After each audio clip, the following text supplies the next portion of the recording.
Today's conversation is about embracing that reality, learning how to build credibility, and finding the patience and resilience to grow into leadership the right way.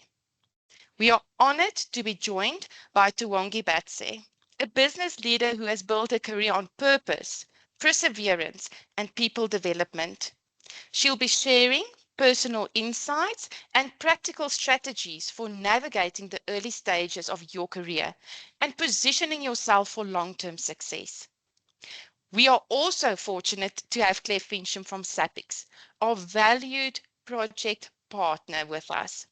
Claire will introduce the opportunities that SAPIX offer to support you, from networking to professional development, and why being part of a professional body can accelerate your career journey.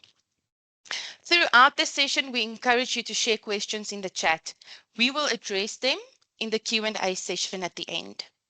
For our UNISA students, please remember to provide us with feedback on your module site afterwards. Once again, thank you for being part of this record-breaking session. Tiwonge, it's an honor to hand over to you. Thank you. Thank you so much. I think in this case, the honor is truly mine. When we first started the conversation about having this session, I was told, oh no, we usually have a good number of people. And in my mind, I thought, oh, maybe we'll get 30 or 40 people. And then a week ago, I think they told me, oh no, we've got 80 people. And I was like, a bit scared, to be honest. And then yesterday, this was around 8 o'clock or something like that at night, I made the mistake of opening my emails and I saw Temery and she was like, oh, we've got 400 registered. I nearly fell off my chair, which was a bit entertaining for my husband at the time. But I am truly honored and excited to be here to have this conversation. Why aren't you the boss yet? And what should you do about it? It's a question that I still ask myself sometimes. Why am I still not the boss yet? I am a boss in a way, but I still want to be more of a boss, a bigger boss, if there's such a thing. And so today, what I thought I would do was share a little bit about how I got here. So for those of you that had the chance to look at the registration portal, maybe read the bio, this is me. I've been working in this space of global health supply chains for what feels like a very long time in some ways, but sometimes it feels like just yesterday that I got started.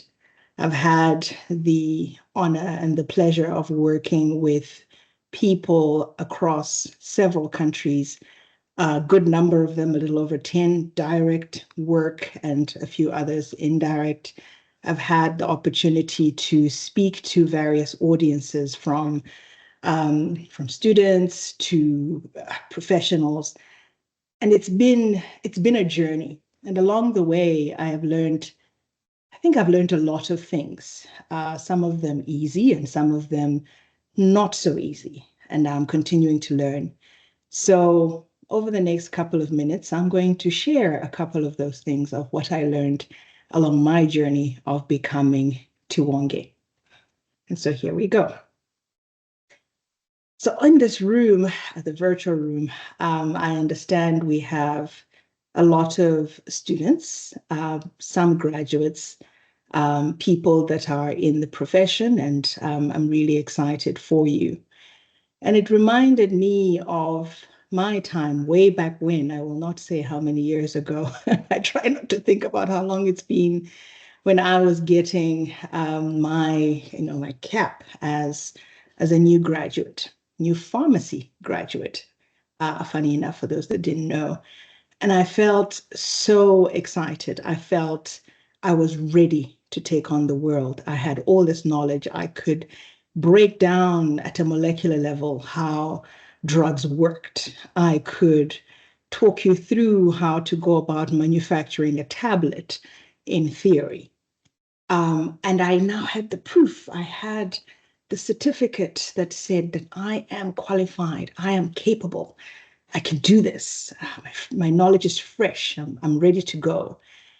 And that, I hope, is a feeling that a lot of you have now, and that you will continue to hold on to over the years of your journey and of your career.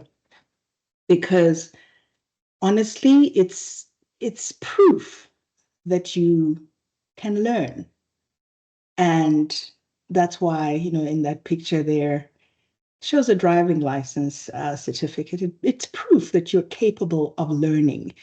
It doesn't prove that you're an expert, um, or that you are, the specialist yet. Some of you could be. There's some geniuses out there in the world, and I've had the honor of meeting a few.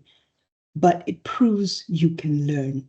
You can be taught. You can experience things, translate them in your mind, and apply them. And so, congratulations. In a way, you are already a boss. And that for me was one of the first useful pieces of what I call my own toolbox for being a boss.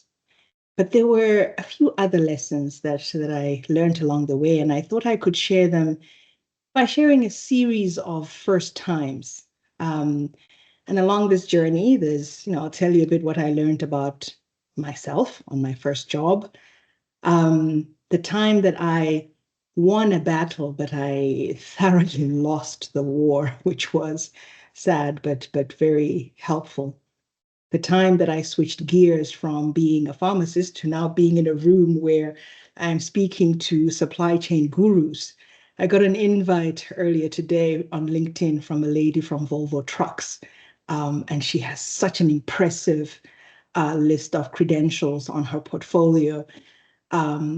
True supply chain guru, and I was amazed. I'm like, wow, this is real stuff. These are real people, real experts. So I'll share a little bit about that point, how I made that switch and what it felt like. First time leading a team of experts. First time I led a $600 million bid, which was daunting, but quite fun. And then kind of closer to where I am now. So at some point, you will graduate, and hopefully you will get into your first opportunity quickly. It could be a job, it could be a business opportunity, whatever it is. Enjoy it. It's a privilege, it's an exciting time.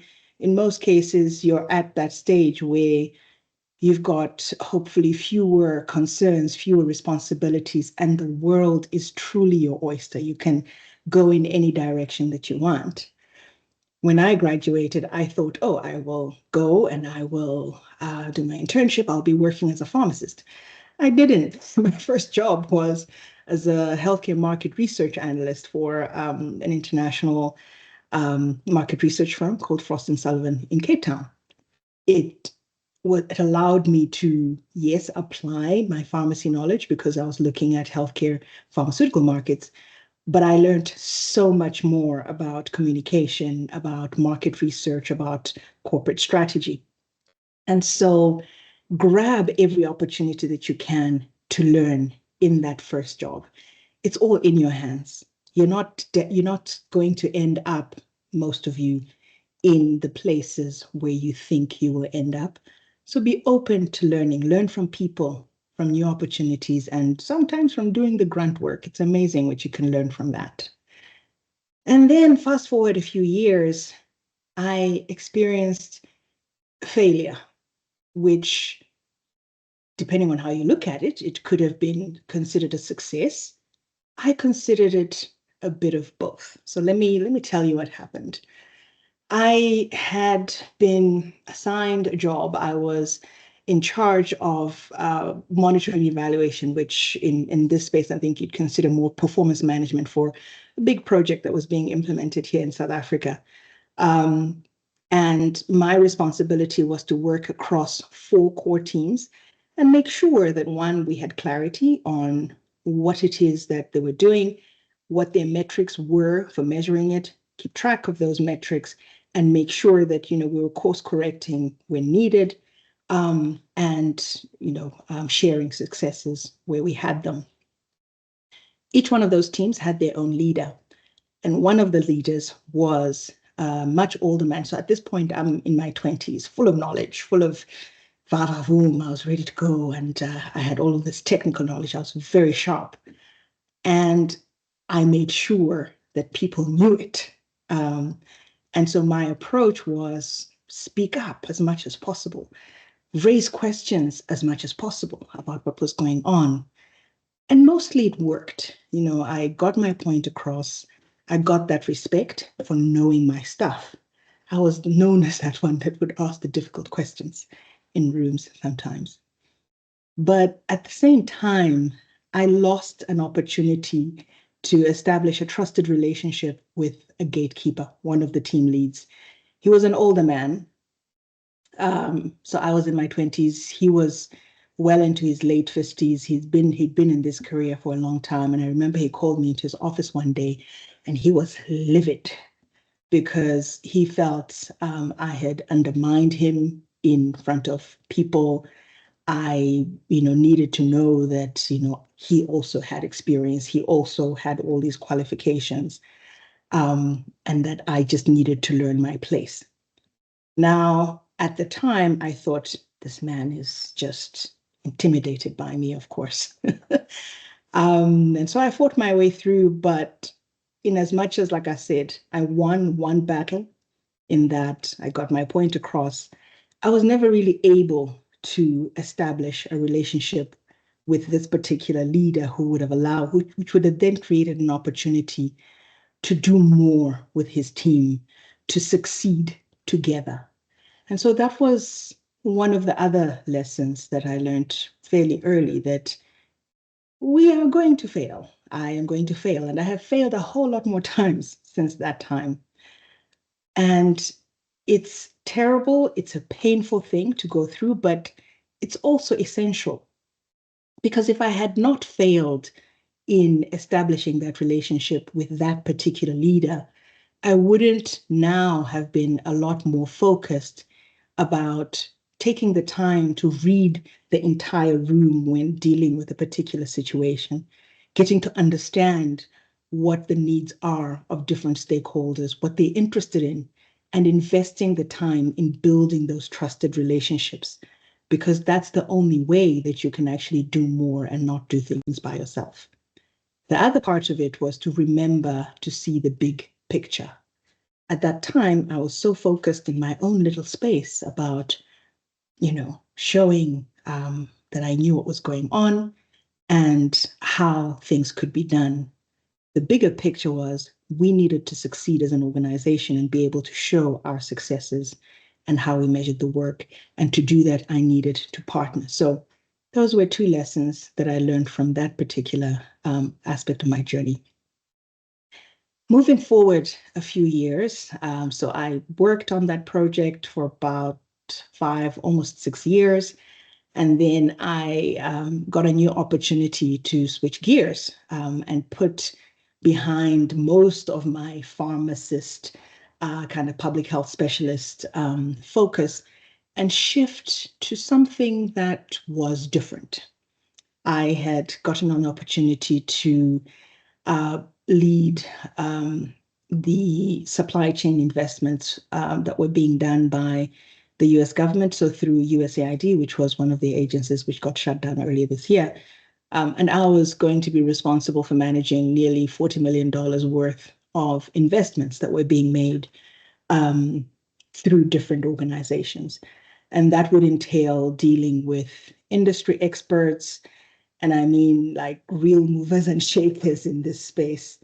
And also, so not just the leaders, but also what I like to, well, now I refer to more as propeller heads, those really sharp people who can come up with the most amazing solutions and work through the most challenging and complex problems and, come up with the right solution. And at the same time, managing a client who was with the National Department of Health at the time, who was super smart, had incredible vision, but also as a person was a very difficult client to manage. And so, stepping into this job, I had several thoughts. The first one was, and this is really the version of the Tiwonge that I was projecting and people out there were seeing. I can do it. Um, I have my license after all. I've got my degrees. And at that point, I had, gotten my master's and all of that. I had experience in this field, and I got the job. So obviously, I'm the right person for it. And I told myself, yeah, I will figure it out as I go. I will learn as I go. Why not? And I've also now learned from my mistakes. I now can build relationships, so I can do it. And that's what I was telling everyone, telling myself as well sometimes. And then there was the other side, which is the Tiwonge that I would wake up with and spend the day with, which was, oh my goodness, I can't do this. I don't understand this language. I mean, what on earth is a demand planner? I had never heard the concept of demand planning before. We used to talk about forecasting and other kinds of things. There was a whole new language. And then the reality of, oh, $40 million, this is a lot of money. And it's it's government money, different government, yes, but it's government money and they have lots of rules. And if you mess up, literally they tell you they will fire you or put you in jail because you've messed up or you'd be required to pay back on whatever mistakes you made. I was scared. And then when I thought about those industry experts, I was like, oh my goodness, these people know so much more than I do. They've been doing this for years. Um, and I felt I did not have the skills or what I needed to succeed.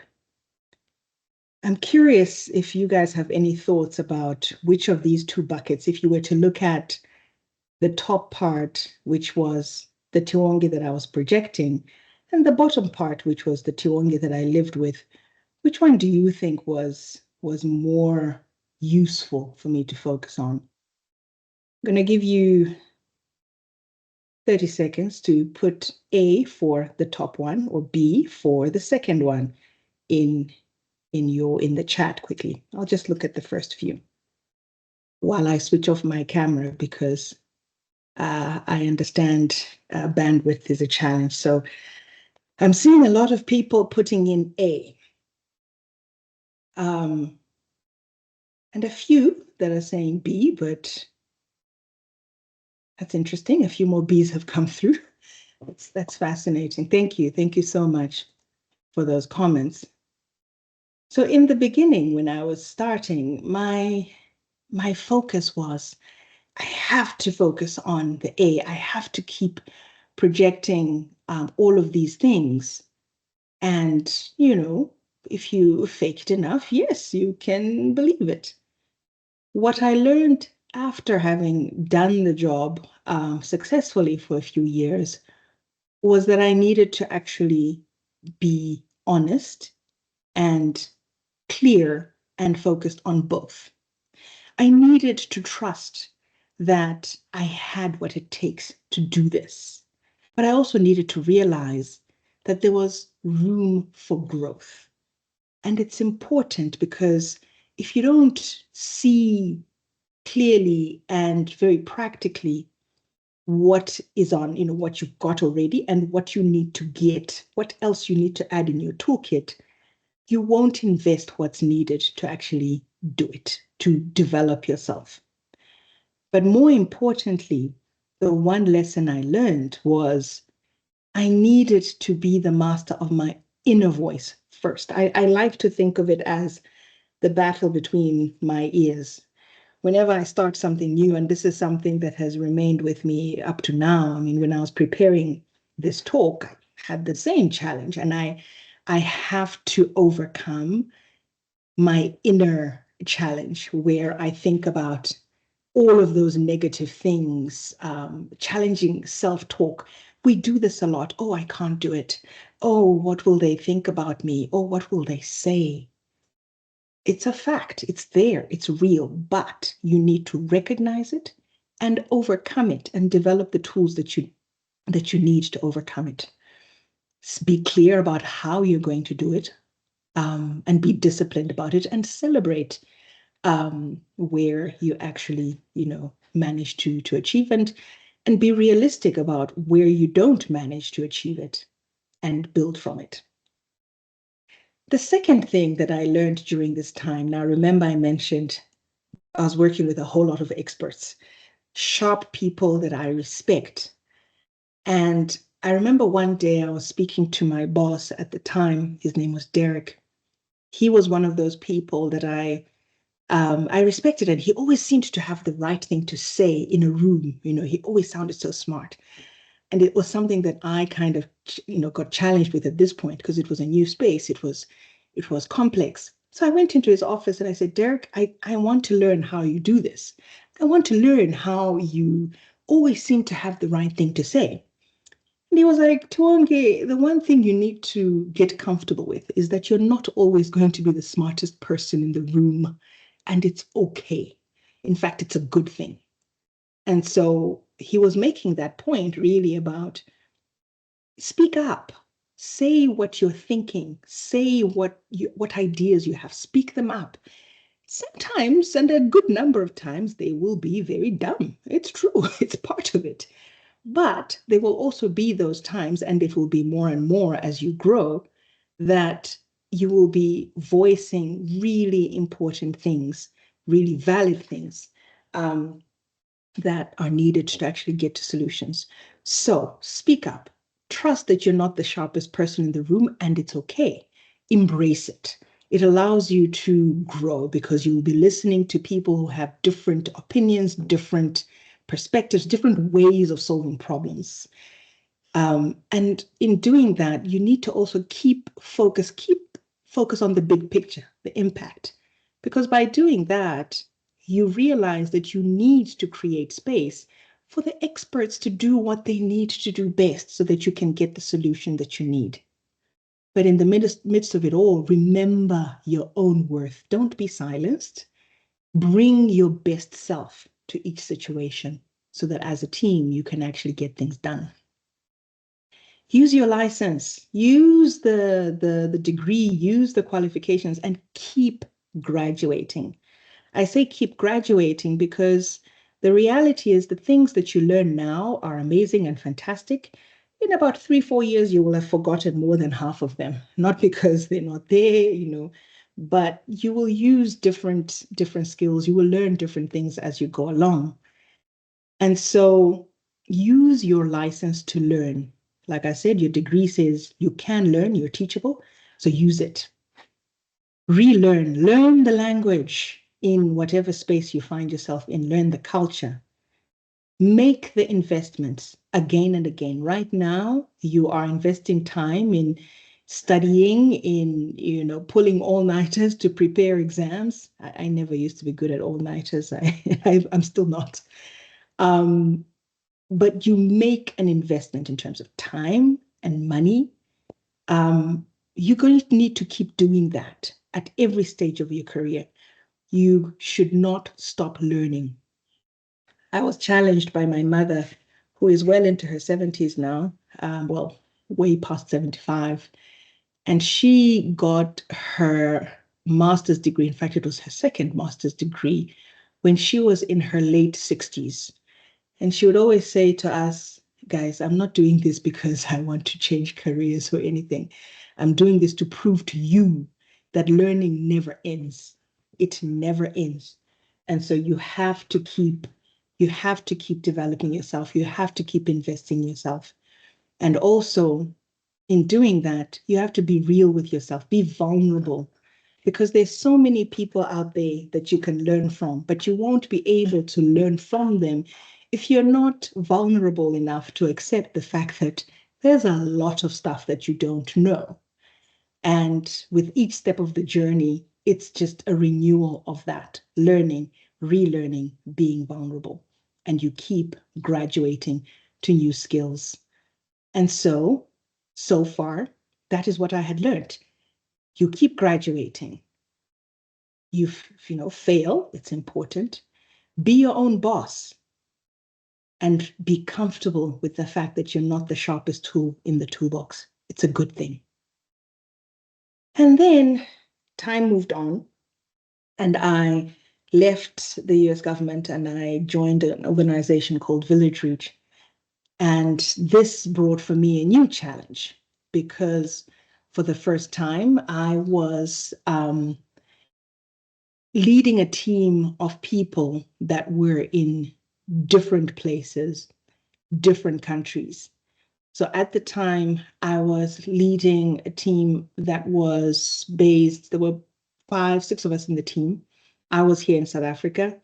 I had one person in Zimbabwe, the other one in Nigeria, the other one in Liberia, one person in Spain, and the other one in the US. And she was in Seattle, which means like the time zone is really painful trying to combine that.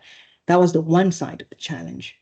The other side of the challenge was that we were doing work or supporting countries that lived in none of those countries. Most of the work that we were doing was Malawi, Mozambique, Kenya, Tanzania, the DRC, and then Liberia was the only exception where we actually had a staff member who was based in country.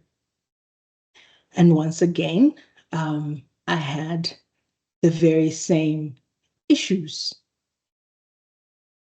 I still had my license, yes. At this point, I had well over 11 years experience in the industry. I had proven that I could manage, big projects, and I didn't go to jail, which was a good thing.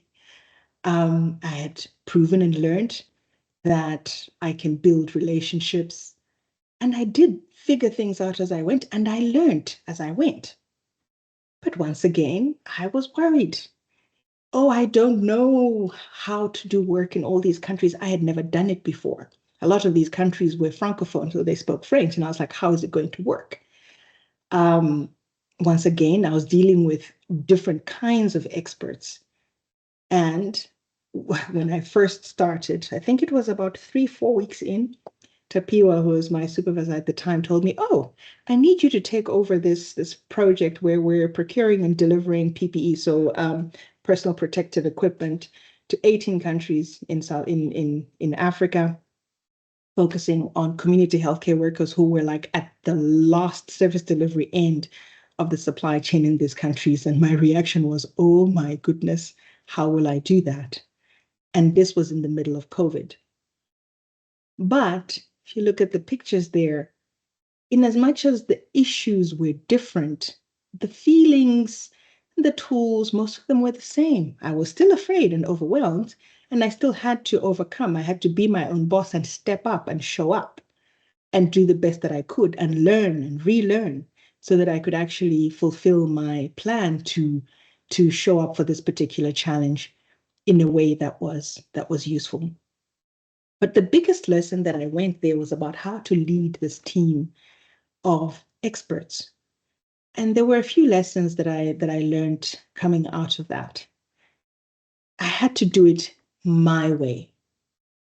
I could have tried and done it the way my boss was doing it or how my previous bosses have done it, but I couldn't. I can't because I am me and I have learned different things. My toolbox looks different to theirs.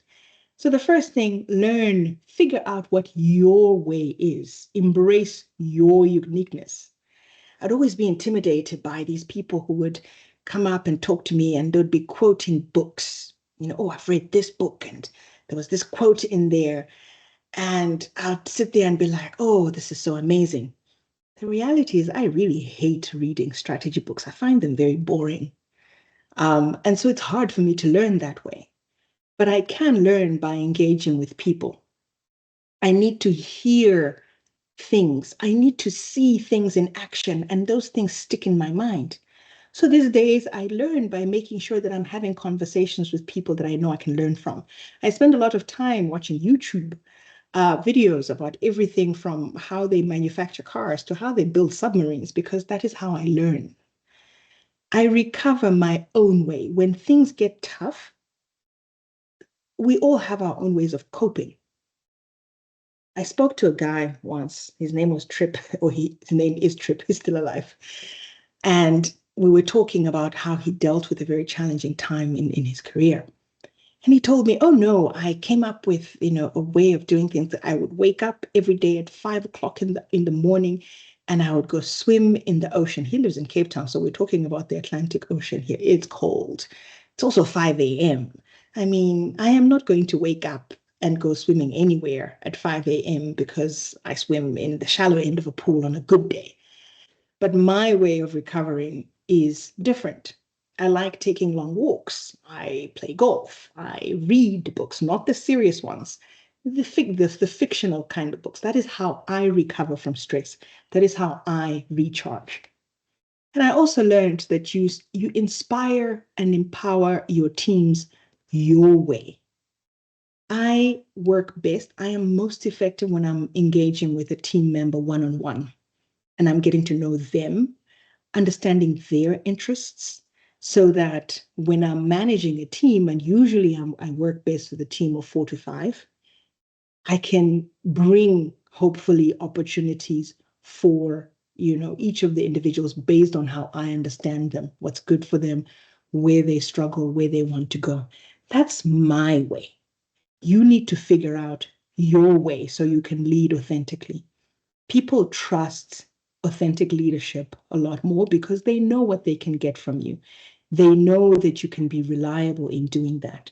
There was no way I could be reliable in saying to people, oh no, we're going to have team building exercises by going swimming at 5 a.m. in the morning.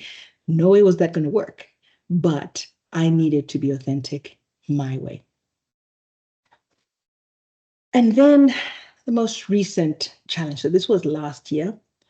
I was with an organization called Management Sciences for Health, and we were preparing to bid for these really massive projects.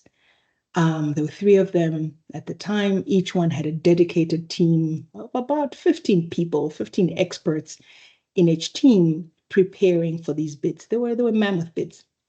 It was going to be for a project that's worth $600 million. I think we ended up at like 630.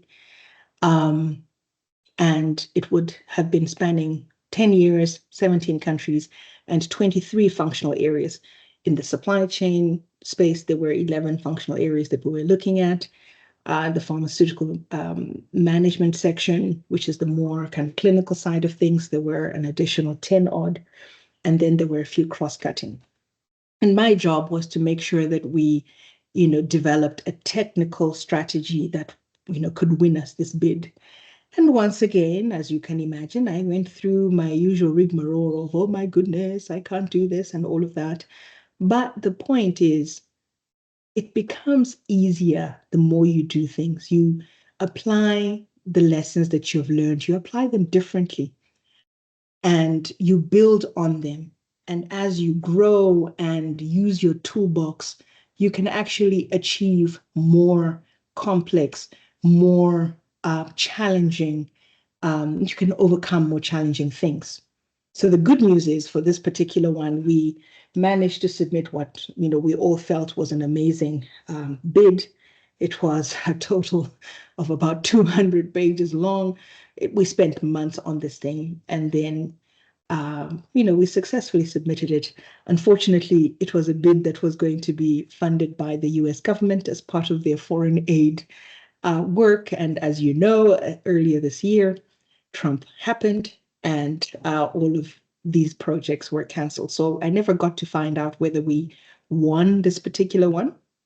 But what I did take out of it was that we could do it, that I could lead a team to achieve this one thing at a very complex global level.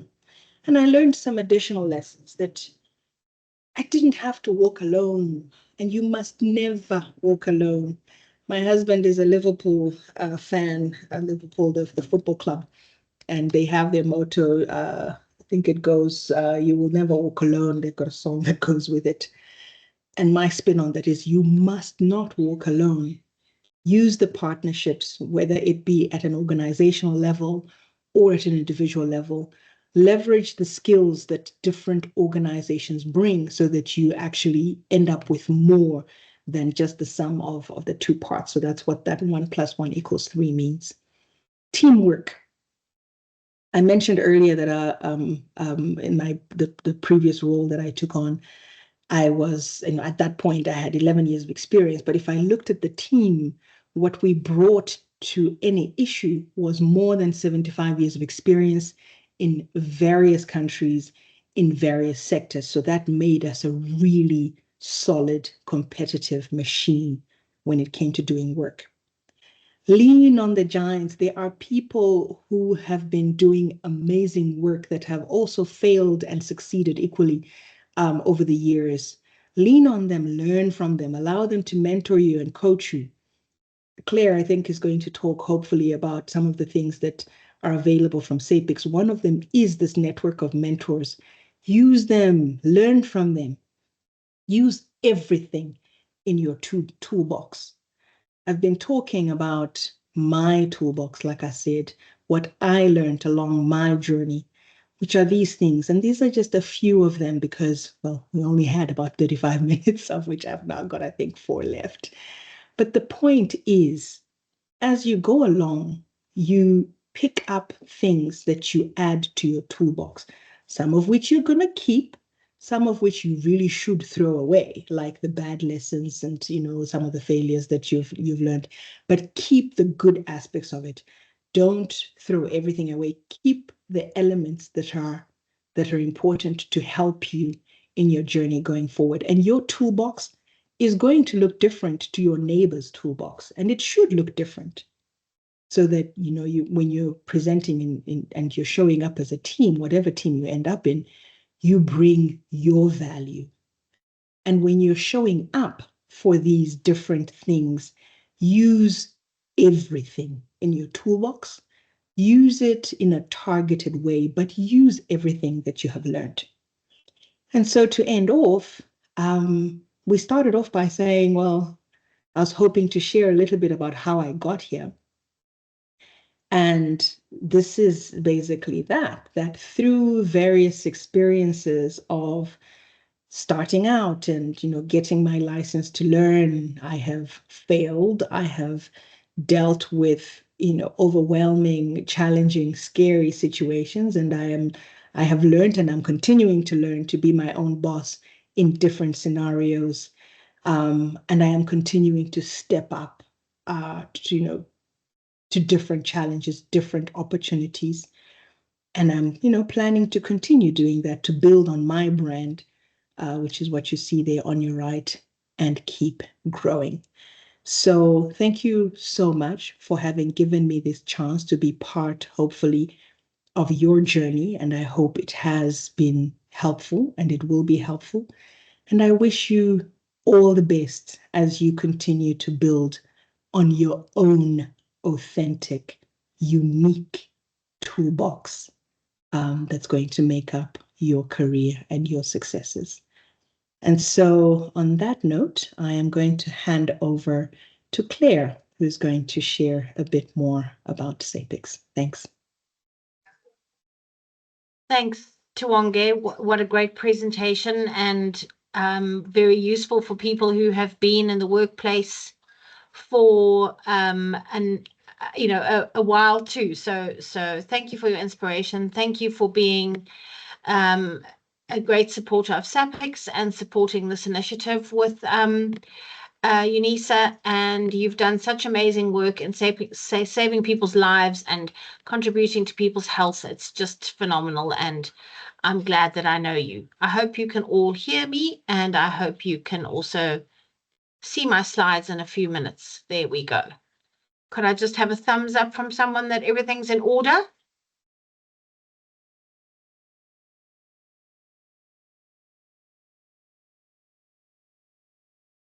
Okay, I hope you can all hear me. I'm just going to minimize this so I can. I'm worried that I'm not being heard. We can hear you, Claire, and we could see your slides. They are just currently down. Sorry for that. Suddenly it was all very quiet, and I got in a bit of a panic because I was like, what is happening? We can see your slides. Oh, you can see my slides now. Great. So as you know, SAPICS and UNISA are in this MiniMaster Class series, and we've had such great response, and thank you to everybody for attending, especially those of you who keep coming back. But as you will have noticed, that the conversations are so important and so vital, and it's great to spend an hour on your Tuesday lunchtimes listening to amazing speakers. Just quickly about SAPICS. SAPICS is the industry body that is in place to elevate, educate, and empower the community of supply chain professionals across Africa. We do this through our membership benefits, our events, our education program, and our annual conference. We have 1,000 members, which includes just under 200 student members. We have corporate members, and we have a database of about 9,500 people. So we're very proud of what we've managed to achieve. SAPEX is 60 next year. It's very exciting, and I'll touch on that just now. I've got a couple of minutes to just give you some information about SAPEX membership and what it entails, and would very much like to encourage you to join this community of supply chain practitioners, and to benefit from attending our members only events. That means site visits, breakfasts, webinars, and we have a lot of students attending them. And at one of them, Goskor, a very enterprising young lady, came to the site visit with her CV in hand and presented it to the supply chain director who was hosting the event, and said, please, will you consider my CV for a graduate program next year or in 2027. So we really applaud that initiative, and like to give opportunities where students can come and interact with people to find work when they are graduated. We have the SAPEX annual conference taking place in July 2026, and there's a very big discount of 75% on the registration fees for full-time students. We also have our own young professional conference online in February 2026, and we encourage you to attend that. We have it in person and online, and looking forward to that event as well. Our members get a free Focus on Transport magazine, a free Focus on Transport magazine on our Glue Up platform. We have a career center where members can put their CVs on. This page is well viewed by our members and corporate members. I often direct them there if they're looking for people, so please consider that. That is for paid up members. We also have, we give our members access to resources and annual conference presentations, and this could absolutely assist you with your studies. You can reference slides as long as you, you say where you got the information from, and just to give you an edge in your studies and exam preparation as you come up to that.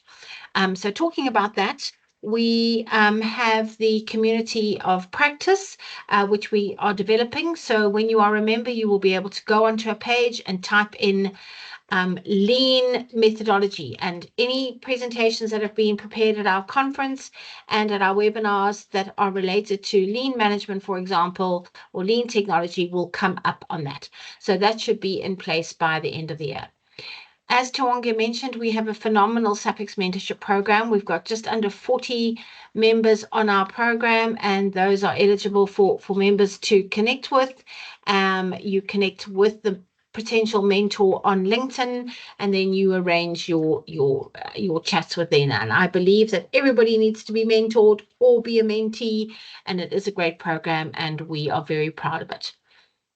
The cost to join is 184 Rand for 12 months. That includes VAT, and you are welcome to pay it off over 3 months.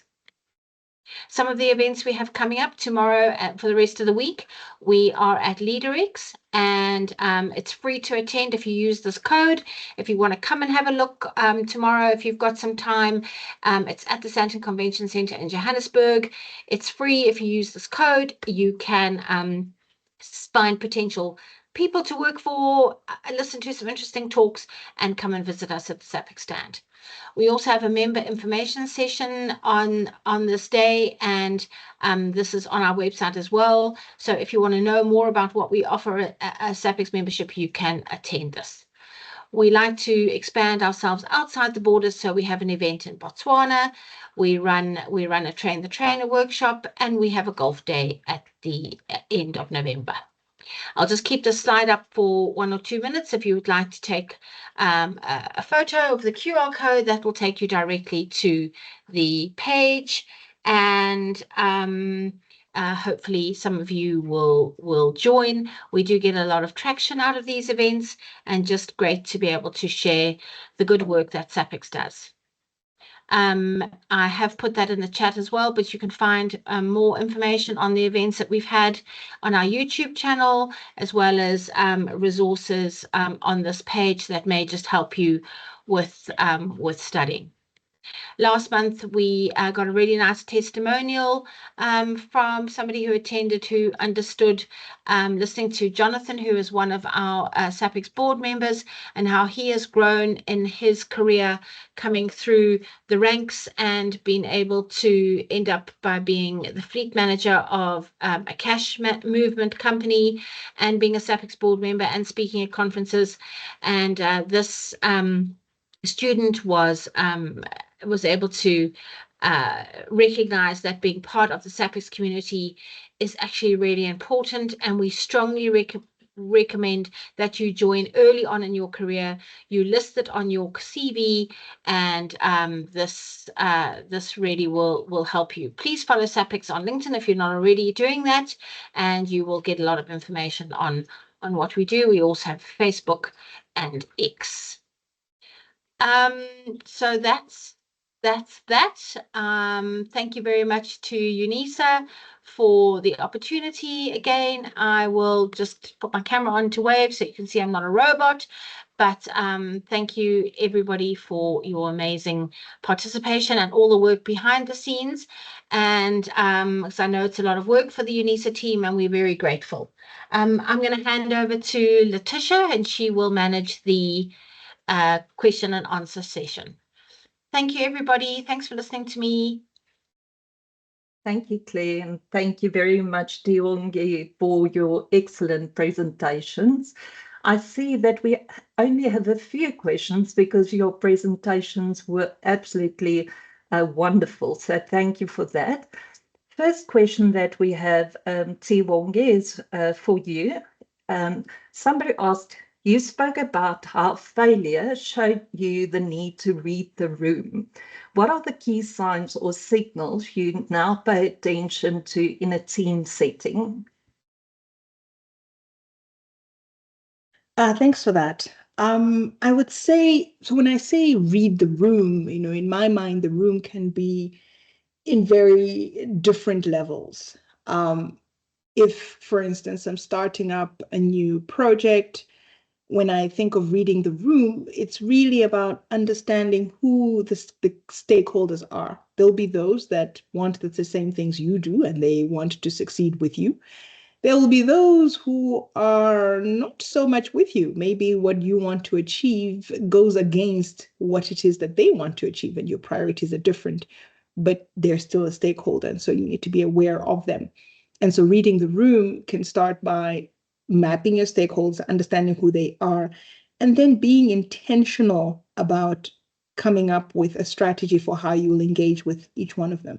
In certain cases, it could be literally picking up the phone, asking someone out for coffee, and having a conversation, and just being frank and open. Say, look, this is work that I want to do. I see you're doing it this way. How can we, either work together, and make it work? So being intentional about it. The other level of reading the room can actually mean a physical room. A lot of the work that I do is in meetings, and it could be in physical meetings, boardrooms, or virtual meetings. And it can sometimes be as simple as, if it's the physical room, learning to read the body language and learning to pay attention to how people are responding, the tones that they say that accompany how they say. So investing the time to learn about that. In the virtual space, I am normally one of those irritating people that would always tell my team, put on your camera, I want to see you. Some of them hated it. But for me, it was important because it allowed me to actually see how they were reacting, to things that were being said or not said. And so an extension of that, reading the body language and then constantly checking in. You don't just read the room once, you're always reading the room. You're always having to check in with your stakeholders, with your team, with your peers. You have to keep your finger on the pulse. And so I think it's that intentionality about keeping an eye on the room. Thanks. Back to you. Thank you for that. Our next, excuse me, the next question is, how can young professionals respectfully advocate for themselves when opportunities for promotion feel out of reach, or basically they feel stuck? Yeah, remind me of a time when I was there. And once again, the whole battle between the ears is usually the first one that I had to overcome, because so I was in this role. I felt I was being grossly underpaid, and I wasn't being given the chances that I felt were important. The first hurdle was me convincing myself of that, and that what I brought to the table, my skills, my time, my efforts were worth the recognition. And that's usually the first part where, we keep quiet and we get silenced because we think, oh no, maybe I'm not good enough. So that's the first thing. You have to believe that you are worth the promotion, and that, you're worth it's part of your journey, it's part of your goal to wherever you want to achieve. So it's important enough that you should make the effort to ask. So understand your worth. The second thing is to speak up. I remember when I made the effort to reach out to my boss and make the ask, I was still too scared to go speak to him directly, by the way. I put it all in an email, which I agonized over for a week, and I put down the justifications on why I felt, I needed the promotion, what I was bringing to the table, a comparison of, what was there in industry.